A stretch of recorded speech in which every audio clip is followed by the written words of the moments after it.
3 থেকে 350 মাইল দূর থেকে একটি যুবক মদিনার প্রেমে তার অন্তরে এমন ভাবে দোলা দিল। এখন তো কত সুন্দর হাজির আব্দুল্লাহ মিয়ার মতো যায় প্লেনে করে। আগে প্লেনে যাওয়ার ব্যবস্থা ছিল না। অনেক দাদারা আমার এলাকায় আছে যারা পায়ে হেঁটে হজ করছে। কি বলেন নাই মুরব্বীরা? কথা বলেন না, কা আছে দিল না? পায়ে হেঁটে হজ করছে, ঘোড়ায় চড়ে উঠে চড়ে হজ করেছে। আর যুবকের অন্তরে বিশ্বনবীর মুহাব্বত তার ভালোবাসা এমন ভাবে চেপে ধরেছে আর ধৈর্য ধরতে যুবক রওনা করলেন মদিনায় মুনাওয়ারায়। নবীজির পাক কদম মুবারকে জিন্দা নবী হায়াতুন নবী রাহমাতুল লিল আলামিনের জিয়ারতে প্রায় অর্ধেক পথ চলে গিয়েছে। আর মরুর পথ আমার বাংলাদেশের মতো সুজলা সুফলা শস্য শ্যামলা সোনার সবুজ বাংলা নয়। আরবের মাটি খুব উত্তপ্ত, বালু, মাটি নেই বালু। এ বালুতে যদি পাড়া দেওয়া হয় সাথে সাথে ঠোস পড়ে যায়। 50, 55, 60 সেলসিয়াস মাঝে মাঝে হয়ে যায়। এই জন্য আরবের দেশে রাত্রিবেলা সফর করত, দিনের বেলা দুপুরের পর আর সফর করত না। যুবক ক্লান্ত হয়ে গিয়েছে, ক্লান্ত শরীর নিয়ে চিন্তা করলেন যদি একটু ছায়া পাওয়া যায়, কোনো জায়গায় যদি একটু রেস্ট নেওয়া যায়। যুবক চিন্তা করতে করতে ঘুরতে ঘুরতে একটি খেজুরের বাগান পেস। আমাদের দেশে যেরকম বটতলার বট গাছের নিচে ছায়া আছে, এখানে আছে কিনা? ক্লান্ত হইলে রিস্কাওয়ালা বলে একটু ছায়ার নিচে বৈশা লেবুর 1 গ্লাস শরবত খায়া কলজাটা ঠান্ডা করি। কি বলেন? গরমের দিনে হয় কি হয় না? রাস্তার পাশে বরফের ঠান্ডা পানি, ইখুর ঠান্ডা পানি 1 গ্লাস খেয়ে আমরা তৃপ্তি পাই। আর আরবের দেশে কূপের থেকে পানি তারা পান করতে হয়। কূপের পানি বড় ঠান্ডা পানি, খুব সুস্বাদু পানি তারা ভক্ষণ করে। তখনকার মুহূর্তে ছায়ার জন্য খেজুর গাছের বাগানের ছাড়া কোনো ছায়ার ব্যবস্থা ছিল না। এখন তো আমাদের বিভিন্ন জায়গায় যাত্রী ছাউনি করে দেয়, কিন্তু সেই সময় যাত্রী ছাউনিরও ব্যবস্থা ছিল না। আমার ভাইয়ের, আমার বন্ধুরা, বরিশালবাসী, প্রাণ প্রিয় মাতৃভূমিবাসী, আমার যুবক ভাইরা, এই মনটাকে উজাড় করে দেন মদিনার ভালোবাসা দিয়ে। আজকে ট্যুরে যান আপনারা বিভিন্ন দেশে, কক্সবাজার যান, ট্যুরে যান আপনারা কুয়াকাটায়, সমুদ্র কন্যায়, আপনারা ট্যুরে যান বিভিন্ন রাষ্ট্রে, আপনারা হানিমুন করতে যান। মুসলমানের ট্যুর আনন্দের জায়গা হলো মক্কা আর মদিনা। মুসলমানের যুবক ভাইদের তোমাদের নেওয়ার থাকবে যে আমরা বিবাহ করার পরে, বিবাহ বন্ধনে আবদ্ধ হওয়ার পরে আল্লাহ আমার কলিজার টুকরা অর্ধাঙ্গনী স্ত্রী আর আমাকে দুইজনে মিলে একসাথে যেন আপনার কাবা তওয়াফ করতে পারি, রাসূলের রওজা জিয়ারত করতে পারি। রাজি আছেন তো ইনশাআল্লাহ? এরকম নিয়ত করতে কষ্ট লাগবে, নিয়ত করলে আল্লাহ নিতে পারে কি পারে না? নারায়ে তাকবীর, নারায়ে তাকবীর। আল্লাহ এই হাতগুলো আপনার কাবা ধরার তৌফিক দেয়া দিলেন, বলেন আমিন। আল্লাহ এই হাত দিয়ে আপনার কাবা ধরার তৌফিক দান করে দিয়ে, বলেন আমিন। আল্লাহ এই ঠোঁট দিয়ে হাজরে আসওয়াদ চুম্বন করার তৌফিক দান করে দিয়ে, বলেন আমিন। আল্লাহ এই পায়ের কদম দিয়ে আপনার রাসূলের রওজার পাশে দাঁড়ায়া সালাম দেওয়ার তৌফিক দান করে দিয়ে, বলেন আমিন। আল্লাহ কবুল করেন, বলেন আমিন। যুবক খেজুরের বাগানের ভিতরে ঢুকলো, তার সওয়ারি উটটা ঘোড়াটা বাঁধল বাগানের ভিতরে। ক্লান্ত শরীর, সারাদিন জার্নিং করেছে, প্রায় 150-200 মাইল কাছাকাছি চলে গিয়েছে। ক্লান্ত শরীর নিয়ে আউলা পাগল ভেসে যুবক খেজুরের বাগানের ভিতরে রেস্ট নেছে। শুইতে বট গাছের সাথে ডেলান দিতে দেরি হয়েছে, চোখে আর ঘুম আসতে দেরি হয় নাই। সারাদিনের ক্লান্ত মানুষ দোকানের বাসের সাথে যদি হেলান দেয় তারপরও ঘুম আসে। ভাই ঘুমান কা ভাই, আজকে কাজে এত পরেশানি হয়েছে, তোমার দোকানের চা আর ঠান্ডা পানিতে আমার কলিজাটা ভিজে গেছে, চোখ ঝিমনি আসছে। কি বলেন, এরকম হয় কি হয় না? আমার ভাই, আমার বন্ধুরা, যুবক চোখের ভিতরে ঘুম এসে পড়েছে আর যুবক ঘুমিয়ে পড়েছে। ঘোড়ার বাদনটা একটু ঢিল হয়েছে, ঘোড়াটা ছুটে সবুজ ঘাসের ভিতরে ঘোড়াটা ছুটে গেল, ঘাস খেতেছে। আর এমন জায়গায় ঘাস দেখবেন যদি কেউ বীজ ফালায় আর বীজের আইলের ভিতরে সবচেয়ে তাজা ভালো ঘাস হয়। আমাদের দেশের ধানের বীজ আর আরব আমিরাতের ভিতরে হলো খেজুরের বীজ চারা লাগায় তারা। আমরা ধানের চারা করি আর তারা খেজুরের চারা করে। ঘোড়া ঘুরতে ঘুরতে খেজুরের চারার বাগান সব পাড়ায়া তছনছ করে ফেলাইছে। আর কপালটাও যুবকের খারাপ, কারণ হলো এই বাগানটা একজন বৃদ্ধ লোকের ছিল। আর বুড়া মানুষ একটু বয়স হইলে খিটখিট হয়ে যায়। দেখেন না মসজিদে ফোলাফান গেলে, এই জায়গা ফাসনার মসজিদে এই সুস্থরা, আরে মিয়া বুড়া আপনি বললে তো এই মুসল্লি হইবে, তাই আপনি খেঁচাখাচি করেন কা? কি বলেন? বুড়া বললে জুয়ান গুলা কি মুসল্লি হবে কিনা? তাহলে খিচাখিচি করেন কা? খিটখিট বার্ধক্যজনিত এটা একটা রোগ। মসজিদে যায় খিটখিট করে, ঘরে তো আর বুড়ির লাগে চান্স পায় না। বেশি বেতাল করবা, খাওন দাওন সব বন্ধ করে দেব, ঘর বাইরাও মসজিদে যে আল্লাহ আল্লাহ কর। তাই জাল আর জারবি কই তো ইমাম সাহেব আর মুয়াজ্জিন সাহেব আর বাচ্চা ফোলাফান দেখলে এর লাগে খিচাখিচি করে। তো বুড়া কিছুক্ষণ পরে আসলাম, এসে দেখতেছে ঘোড়া সব পাড়ায় তছনছ করে ফেলেছে। চিন্তা করে যদি আমি পাড়াই তো বাকিটা যাইবে। এবার ঢিল মারতেছে। এই ঢিল আমাদের বাংলাদেশের মাটির ঢিল নয়, আরবের ভিতরে সব পাথরের টুকরা। তো টুকরা মারে, ঘোড়া তো ক্লান্ত, এ খায়া লইয়া বাস একদম পায়খানা প্রস্রাব কইরা বাস খেজুরের চারার বাগানের মধ্যেই সে আরাম ফরমাইতেছে। এখন বুইরাই তো ঢিল মারতেছে, বাস ঢিল ওই ছোট ছোট ঢিলে আর কোনো কাম হয় না, কান লারা দিয়ে আবার ঘুমা। বুড়া যত কান লারা দেয় ঘোড়ায়, বুড়ার তত মেজাজ খারাপ হইতেছে, মিটার তত তার আউলাইতেছে। তো বুড়ার মেজাজ আরো খারাপ হয়ে গেছে। ঘোড়ায় কান লারা দেয় তো ওঠে না। ঘোড়া উড়স না কি লেগা কান লারা দেশ, বড় এক পাথর লিয়া মারছে। তো কপাল ঘোড়ারও খারাপ, ভাইঙ্গা একদম ভিতরে ঢুইকা রক্তক্ষরণ হইয়া ক্লান্ত ঘোড়া সাথে সাথে ওই জায়গায় মারা গেছে। যুবক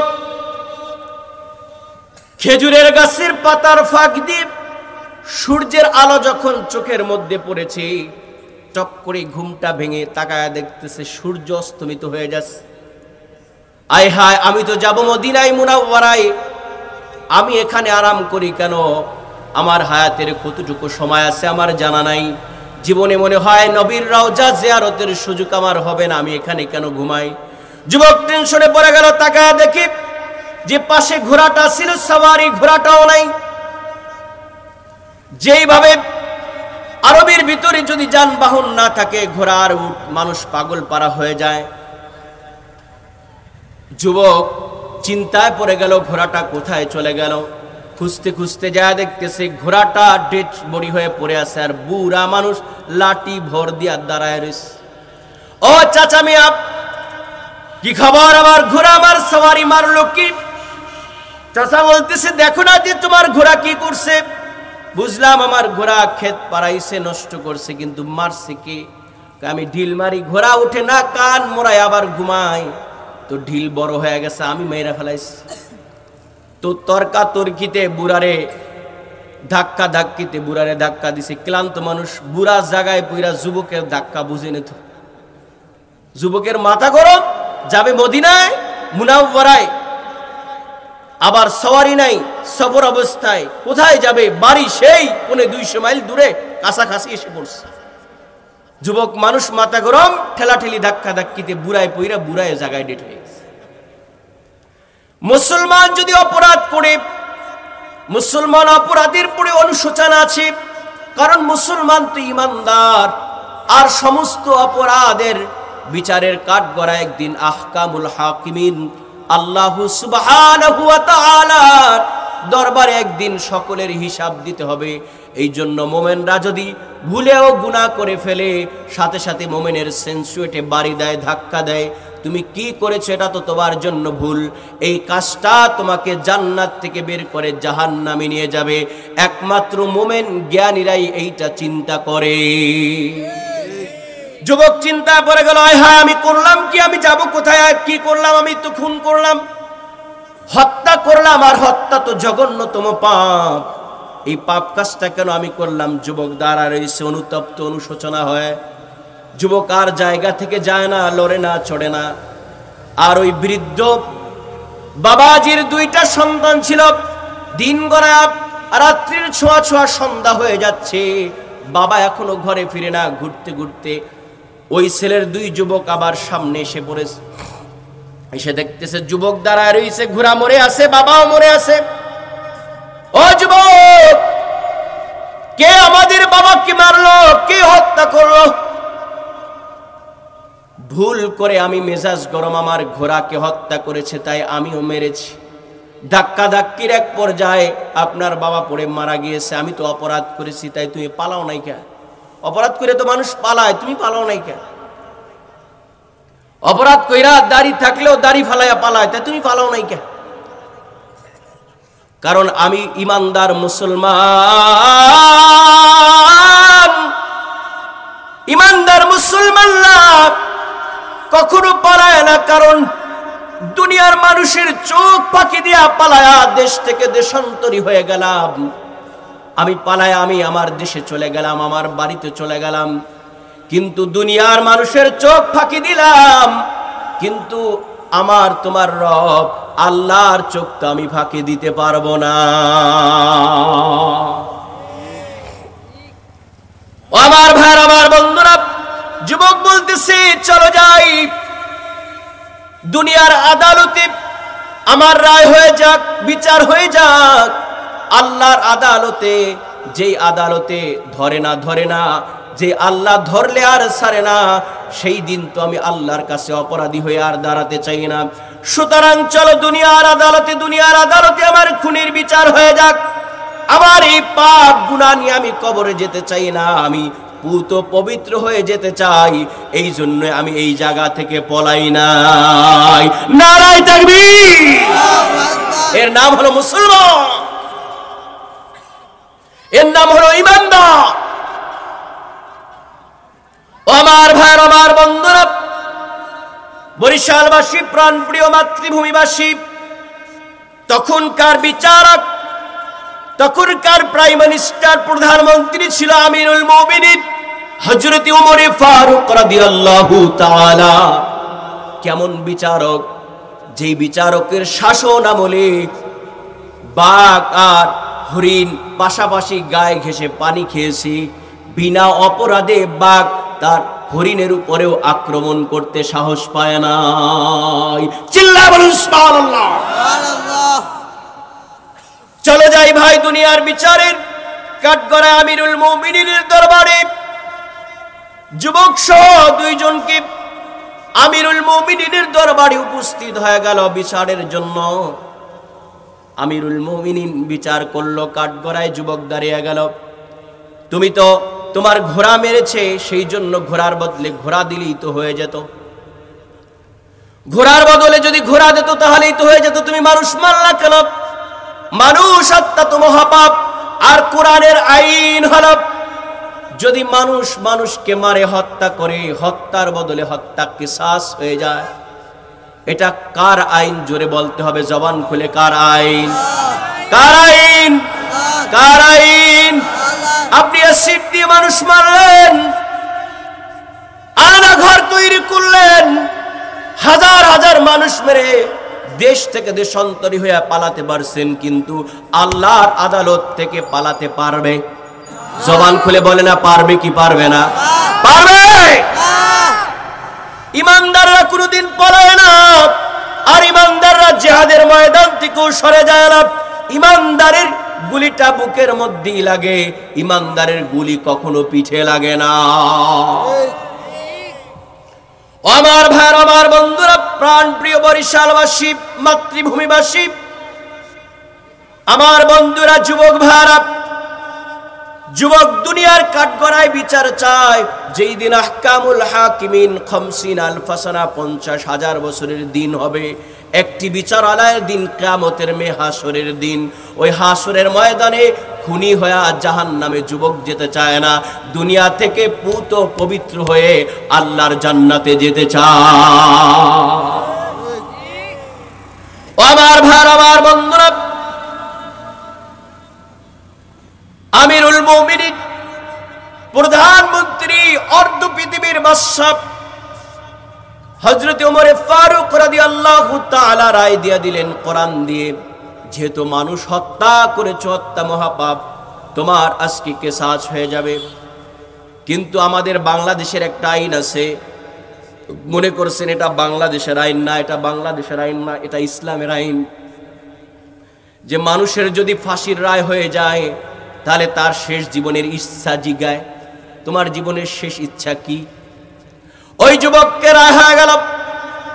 আমিরুল মুমিনিন জিজ্ঞেস করতেছে, ও যুবক ভাই, তোমার জীবনের কি কোনো চাহিদা আছে নাকি? শেষ জীবনের কোনো ইচ্ছা আছে নাকি? বলতে পারো, আমার সাধ্য অনুপাতে আমি আদায় করার চেষ্টা করব। যুবক দুই চোখের পানি ছেড়ে দিয়ে বলতেছে, আমিরুল মুমিনিন, আমার জীবনে কোনো আশা নাই, কোনো ভরসা নাই। জীবনের একবার তামান্না নিয়ে ঘর থেকে বের হয়েছিলাম, মদিনায় মুনাওয়ারায় নবীর রওজার পাশে দাঁড়ায়া আমার প্যারা নবী হাবিবুল্লাহ মুহাম্মদুর রাসূলুল্লাহ সাল্লাল্লাহু আলাইহি ওয়াসাল্লামকে রওজার পাশে দাঁড়ায়া সালাম দিয়ে কলিজাটা ভিজাতে চেয়েছিলাম।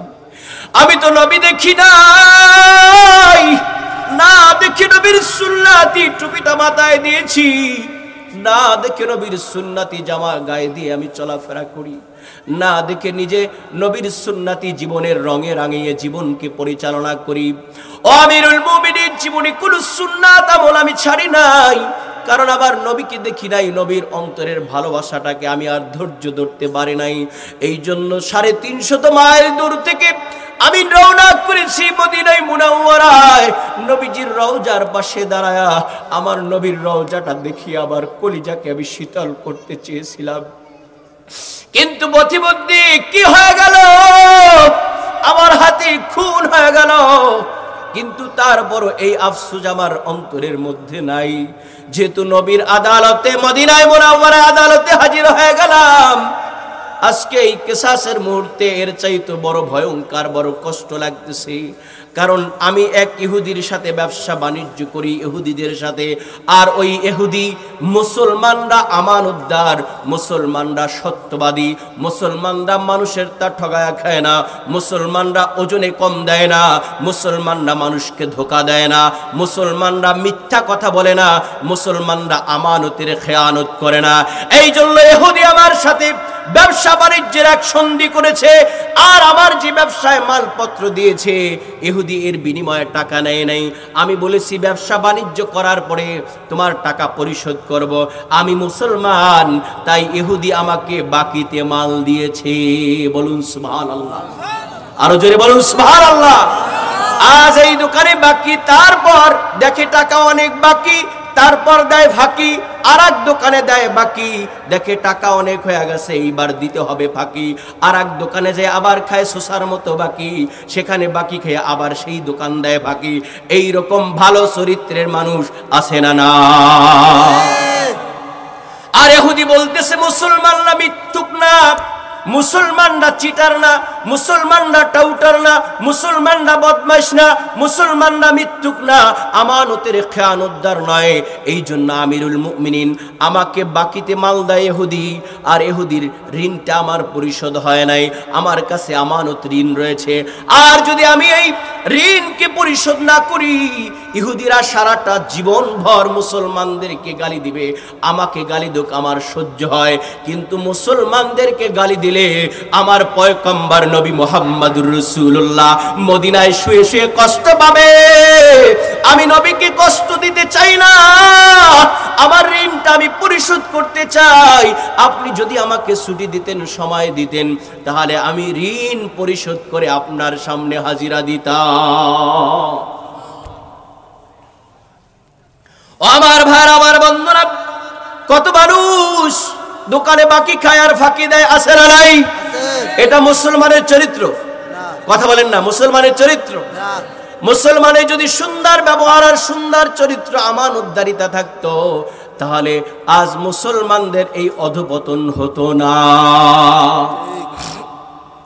আমার ভাই, আমার বন্ধুরা, প্রাণ প্রিয় মাতৃভূমিবাসী, আমিরুল মুমিনিন বললেন, এই মদিনায় তোমার এই সুযোগ দেওয়া যেতে পারে, যদি তোমার জিম্মায় যদি কোনো একটা লোক যদি রেখে যাও, তোমার যদি ভাই থাকে ভাইকে রেখে যাও, তোমার যদি বাবা থাকে বাবা, মা যদি থাকে মা, আর কেউ যদি তোমার আত্মীয় স্বজন যদি থাকে রেখে যাও, আর আমি যদি তোমার সাথে 10 জন লোক পাঠাই, তাহলে তুমি যে যায়া বাড়িতে এদেরকে জবাই দেবা না, খুন করবা না, এটা বুঝি কেমনে? তুমি তো এক খুনি আসামি, তুমি যে আবার এদেরকে নিয়ে খুন করবা না, আবার 2-4টা খুন হয়ে যাবে। এই খুনাখুনির মধ্যে দরকার কি? যদি তোমার কেউ থাকে তাহলে আমার কাছে জিম্মায় রেখে যাও, তোমার অনুপস্থিতিতে তার কিসাস করে কোরআনের আইন আল্লাহর জমিনে ঠিক রাখবো ইনশাআল্লাহ। যুবক বলতেছে, আমিরুল মুমিনিন, আমার বাড়ি 300 মাইল দূরে, এখানে আমার কোনো ভাই নাই, আমার কোনো বাবা নাই, মা নাই। আমার যদি মা থাকতো মা আমার দায়িত্ব নিত, ভাই থাকলে ভাই দায়িত্ব নিত। আমার তো আপনজন বলতে কেহ নাই। আর যদি জোরে ভাই থাকতো, ভাই আমার দায়িত্ব নিত, কিন্তু ভাই তো আমার নাই। কিভাবে দায়িত্ব নিবে আমার? আমি কিভাবে, আমি কাকে দায়িত্ব আমি দিব? আমার তো কেহ দুনিয়ায় নাই, এখানে নাই। সুতরাং আমি কাকে দায়িত্ব দিয়ে যাব? কেউই নাই। সুতরাং আমার দিলের মাঝে যেই বেদনা রয়েছে, এই বেদনা দিয়েই আমার জীবন মনে হয় শেষ হয়ে যাবে। এর মধ্যে সাহাবায়ে কেরাম আজমাইনরা উপস্থিত। একজন ভিতর থেকে হাত জাগালেন যে আমি এই যুবকের দায়িত্ব নিয়ে নিলাম, আমি তার ভাই হিসাবে দায়িত্ব নিলাম, যুবককে ছুটি দেওয়া হোক। আর যুবক ঋণ পরিশোধ করে আসার আগ পর্যন্ত আমি যুবকের দায়িত্ব নিয়ে নিলাম। বলুন সুবহানাল্লাহ। তিনি কোনো সাধারণ ব্যক্তি নয়, তিনি কোনো সাধারণ সাহাবী নয়। হযরতে আবু যর গিফারি রাদিয়াল্লাহু তাআলা, চিল্লায় বলুন সুবহানাল্লাহ। এমন আবু যর গিফারি রাদিয়াল্লাহু তাআলা, যে নবীর এমন বড় খাদেম ছিল, যেই খাদেম নিজের জীবনের জন্য একটি কুটির বানায় না, একটি ঘর বানানোর জন্য সুযোগ পায় নাই। নবীর জীবনের খাদেম ছিল, যদি আমি ঘর বানাই, এই ঘরের মায়ায় আমার নবীর ভালোবাসা থেকে আমাকে ডিভাইডেড করবে, এই ঘরের আরামায় সে আমার নবীর খেদমত থেকে আমাকে সরায় ফেলবে। এই জন্য এমন খাদেম আবু যর গিফারি রাদিয়াল্লাহু তাআলা, জীবনে তার আরামায়েশের জন্য একটা কুটিরও ঘর ছিল না। এমন একজন দামি সাহাবী দায়িত্ব নিলেন। আমিরুল মুমিনিন বলতেছে, আপনি কিভাবে এই যুবকের দায়িত্ব নিলেন? কি সম্পর্ক আপনার সাথে? কিসের সম্পর্ক আপনার সাথে?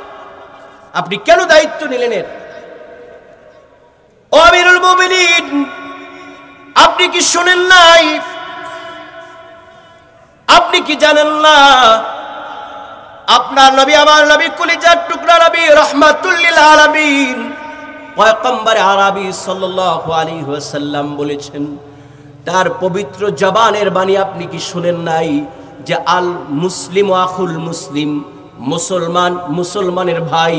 আর এই যুবক পরিচয় দিয়েছে মুসলমান, আমার আত্মীয় নাই, রক্তের সম্পর্ক নাই, তাতে কি? আমার নবীর দেওয়া সম্পর্কে সে আমার ভাই, আর আমি ভাই হিসাবে ভাইয়ের দায়িত্ব নিয়ে নিলাম। নারায়ে তাকবীর! চিন্তা করতে পারছেন কেমন মুসলমান তারা? নতুন বিচারের রায় দেওয়া হলো, হ্যাঁ যুবক, তোমাকে 1 মাসের জন্য ছুটি দেওয়া হলো। আরবি মাসের প্রথম জুমায় তুমি হাজিরা দিবে, সেই দিন বিচার হবে। তুমি যদি না আসো, তোমার দায়িত্বকৃত ভাই আবু যর গিফারির গর্দান কেটে হলো এই 2 যুবকের বিচারের রায় কোরআন দিয়া দিতে হবে। কুই দিয়া রায় দিবে? বিচার চলবে কোনটার? কি বিচার চলবে? আমরা বলি আল কোরআনের আলো ঘরে ঘরে জ্বালো। কোথায় কোথায় জ্বালবে? আজকে আরেকটা স্লোগান শুনে যান, আল কোরআনের আলো সংসদে জ্বালো। আল কোরআনের আলো, আল কোরআনের আলো, আল কোরআনের আলো। সমাধান সমাধান চাও যদি জীবনে মরণে, ফিরে যাও খুঁজে নাও, চোখ রাখো কোরআনে। কোথায় চোখ রাখবো আমরা? সমাধান চাও যদি জীবনে মরণে, ফিরে যাও খুঁজে নাও, চোখ রাখো কোরআনে। এই যে চির আমলান চির মুক্তির ডাক, এই যে মহাবাণী খোদারি কালামে বা কার কালাম? চিল্লায় বলো মুসলমান, কার কালাম?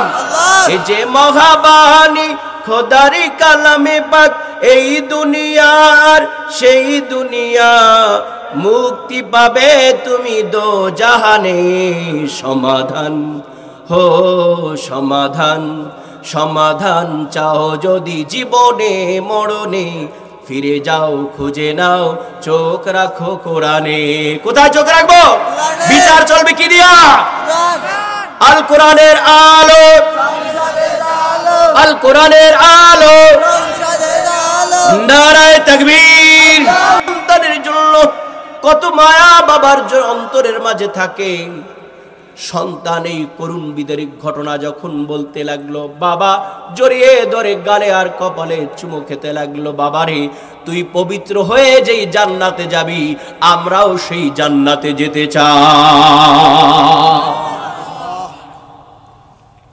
যুবক মায়ের গলা ধরে চিৎকার দিয়ে কাঁদতেছে মা জনম দুঃখিনী মা মায়ের চাতে আপনার দুনিয়ার মাঝে কেহ নাই মা এমন ডাক মধুর যেই ডাক জবান দিয়ে দিলে জান্নাতের সুখ পাওয়া যায় বাচ্চারা দুনিয়ার বাচ্চারা নানা কোলে নিলে কান্না করে বাবা কোলে নিলে কান্না করে দাদা কোলে নিলে কান্না করে ভাই কোলে নিলে কান্না করে বোন কোলে নিলে কান্না করে ওই বাচ্চাটাকে তার মায়ের কোলে দেওয়ার সাথে সাথে বাচ্চার কান্না বন্ধ হয় এমনি বন্ধ হয় না কারণ মায়ের কোলটাই হলো সন্তানের জান্নাত যত বাচ্চা চিৎকার দেও কান্নাকাটি করুক বাচ্চারা যখন মায়ের কোলের ভিতরে ছেড়ে দিবেন দেখবেন সাথে সাথে বাচ্চার কান্না বন্ধ হয়ে যায় কারণ বিশ্বনবী মুহাম্মদুর রাসূলুল্লাহ বলেন হুমা জান্নাতুকা ওয়া নারুক তোর পিতামাতা হলো জান্নাত আর তোর পিতামাতা হলো জাহান্নাম পিতামাতা খুশি তো তোর কিসমত ভালো তোর জন্য জান্নাত আর পিতামাতা যদি কষ্ট দিয়ে থাকো তাহলে তোর জীবনের সমস্ত ইবাদতগুলো বরবাদ হয়ে যাবে আর তোর জায়গা হবে আমি আল্লাহর জাহান্নাম চিৎকার দিয়ে বলুন নাউজুবিল্লাহ যুবক কাঁদতেছে মা জীবনে কত 10টি মাস 10 দিন কষ্ট করে গর্ভে ধারণ করেছো রেখেছো না খেয়ে খেয়ে আমাকে খাওয়া বড় করেছো আমি বড় হয়েছি মা তোমার কোলে কাঁখে চড়ে জীবনে কত পায়খানা প্রস্রাব গুলো শীতের রজনীতে সাফ করে কষ্টের ভিতরে তুমি ঘুমাইছো আমাকে আরামে ঘুম পাড়াইছো এই কোলের ভিতরে কত চড়া চড়া ঘুম পাড়াইছো মা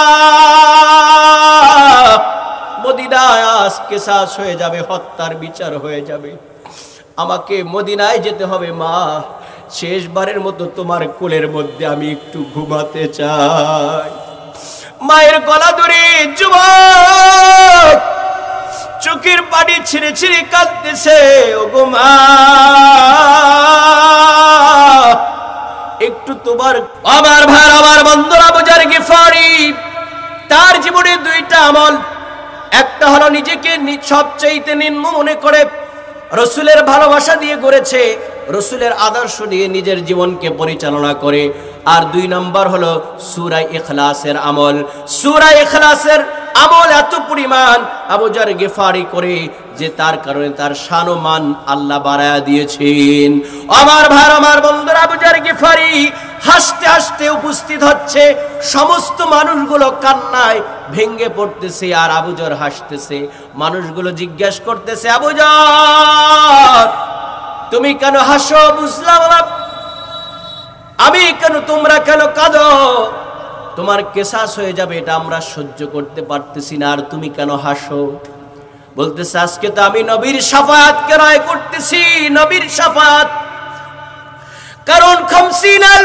সানা 50,000 বছরের দুনিয়ার সমান যে দিনটা লম্বা হবে ওই দিন বিশ্ব নবী উম্মতের দরদি কাল্লারি নবী আমার বাচ্চাওয়ালা মুরগির মতো কালেমাওয়ালা উম্মতের কাছে ছুটে ছুটে ছুটে ছুটে যাবে যাতে করে একটা উম্মত যেন জাহান্নামে না নিতে পারে ওই দিন নবী পাগল পার হয়ে যাবে উম্মতের নাজাতের জন্য।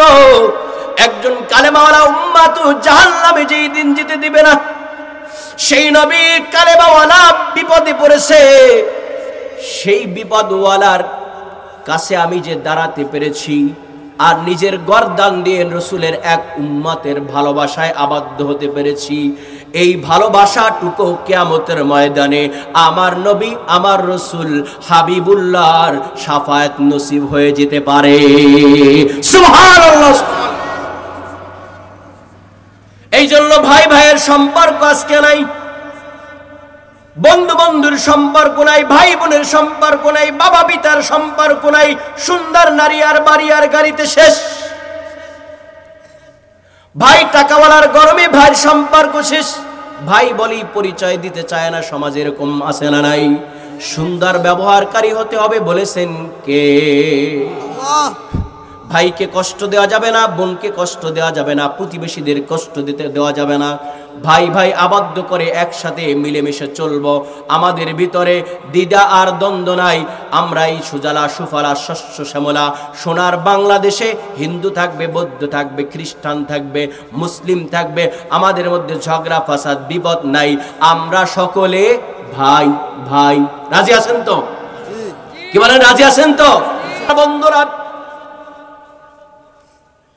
আমিরুল মুমিনিন হযরত ওমর ফারুক রাদিয়াল্লাহু তাআলা রায় দিলেন, যেহেতু আবু যর গিফারির ভাই, জিম্মাদার ভাই উপস্থিত হয় না, আবু যরের কিসাস হয়ে যাক। আবু যরের কিসাস হয়ে যাক রায় যখন দিয়ে দিল মক্কার সমস্ত মানুষগুলো, মদিনার মানুষগুলো, সাহাবায়ে কেরাম আজমাইনরা চোখের পানিতে কেঁদে কেঁদে জার জার হয়ে যাচ্ছে। আর আবু যর বলতেছে, মুস্কি মুস্কি হাসতে হাসতে আদালতে উপস্থিত হয়ে গেল যে আমি আজকে নবীর শাফাত কেরায় করতেছি, নবীর শাফাত।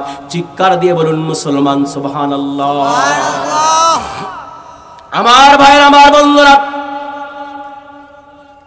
জল্লাদ রায় কার্যকরের জন্য এক পা সামনে দেয়, দুই পা পিছনে দেয়, যে এই আদালতে সারাটা জীবন অপরাধীদের কেসাস হয়েছে, আজকে একটি জান্নাতি লোক নবীর প্রিয় সাহাবী খাদেমের কেসাস হবে, এটা মানা যায় না। জল্লাদের চোখ দিয়ে জীবনে কোনোদিন পানির ফোঁটা বের হয় নাই, কিন্তু আজ জল্লাদ কাঁদতে কাঁদতে জল্লাদ তো বেকার হয়ে যাচ্ছে। আমার ভাই, আমার বন্ধুরা, এক পা সামনে দুই পা পিছনে দিচ্ছে।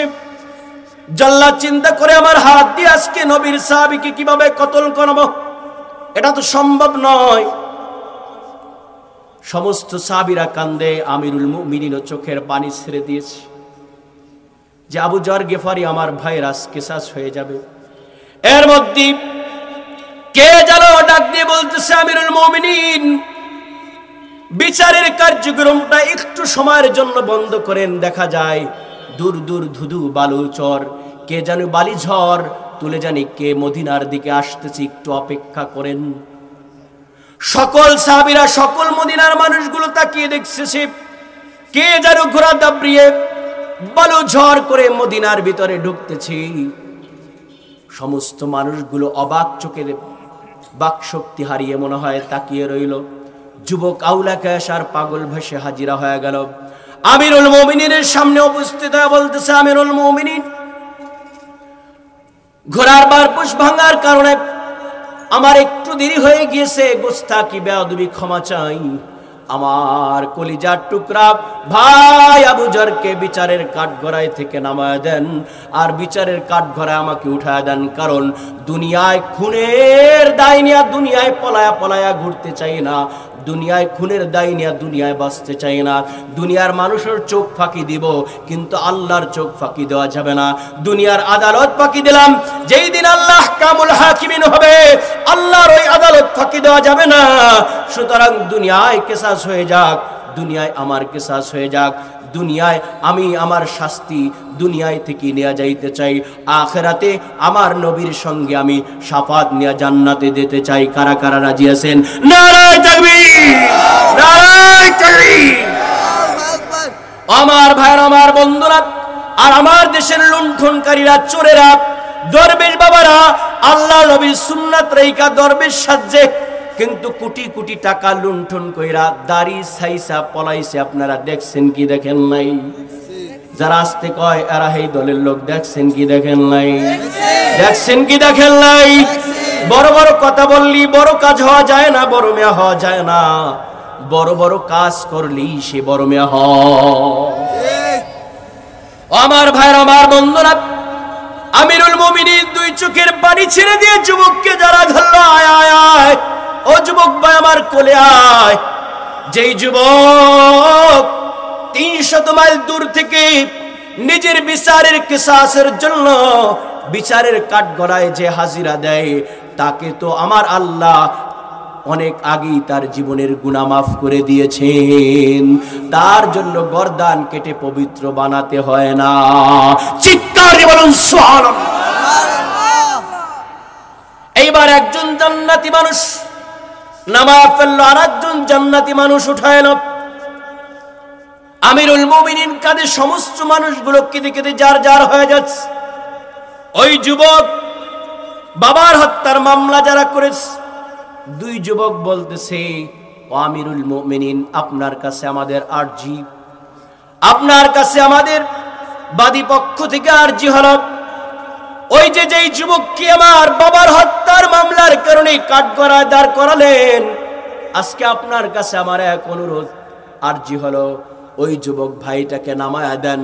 ওই যুবক ভাইটাকে নিজের আপন ভাই বানায়া, বুকের সাথে 2 ভাই মিলায়া আমরা নিজেরা 3 ভাই মিলে আজকে আমার বাড়িতে চলে যেতে চাই। নারায়ে তাকবীর, নারায়ে তাকবীর। এ হলো মুসলমান, মুসলমানের ভাই। এইভাবে যদি ভাই ভাই মিলেমিশে যদি থাকতাম, সাদা চামড়াওয়ালা সমস্ত ইহুদ নাসারারা, সমস্ত নাস্তিক মুর্দারা আজকে যদি মুসলমান ঐক্যবদ্ধ থাকতো, কোনোদিন আমার নবীকে নিয়ে ব্যঙ্গ চিত্র তারা আঁকতে পারতো না, আমার নবীকে কোনোদিন কটূক্তি করতে পারতো না, আমার নবীর নামে বিভিন্ন লাল লাল গোলাপ, লাল শালু নামে বিভিন্ন কবিতা বানাতে পারতো না। পারতো কি পারতো না? পারতো বলেন মুসলমান। আজকে মুসলমান ভাগে ভাগে ডিভাইডেড হয়ে গেছে। আজ মুসলমান যদি ঐক্যবদ্ধ হয়ে যায়, ইসকন তো দূরের কথা, এই দেশের দিকে চোখ তাকাতে হলো 3 গ্লাস পানি খাওয়া লাগবে। কারণ হলো এই দেশ ওলিদের দেশ, এই দেশ আউলিয়া ইকরামদের দেশ, এই দেশের মাটি আলেম ওলামা ওলিদের ঘাঁটি। ঠিক কিনা বলুন মুসলমান?